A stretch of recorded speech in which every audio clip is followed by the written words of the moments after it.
la sécurité. Comment peut-on sécuriser notre système?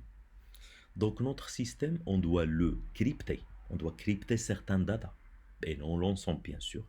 On doit chercher les données qui sont sensibles et les hacher et les crypter. Par exemple, je donne juste un petit exemple. Lors d'un système dédié au médical, nous avons un patient. Le patient, il a un nom, prénom, adresse, CIN et ainsi de suite. Ça, ce sont des téléphones.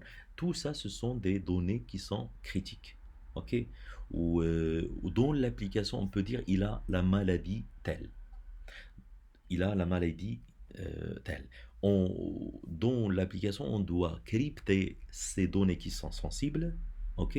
Même s'il y en a un piratage de la base de données, donc il n'aura pas eu cette donnée sensible. Il peut voir juste XX24, il a la maladie telle, il ne va pas comprendre c'est à qui ce problème. C'est ainsi, on a, on doit réussir la partie confidentialité de tout ça. Euh, L'attaque qui peut y arriver, c'est pas toujours externe, mais plutôt certaines fois interne. C'est ainsi on doit avoir un contrôle de tracking, un contrôle d'utilisation de chaque personne qui utilise l'application. Même s'il visualise juste, il a accédé juste pour visualiser une page, on doit avoir sa traçabilité, et ainsi de suite.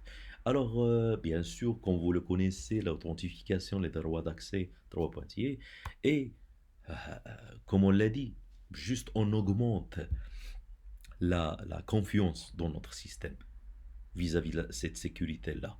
Alors, on doit prévoir à avoir des multi-enregistrements. On doit créer des backups, que ça soit dans le cloud, que ça soit dans d'autres disques.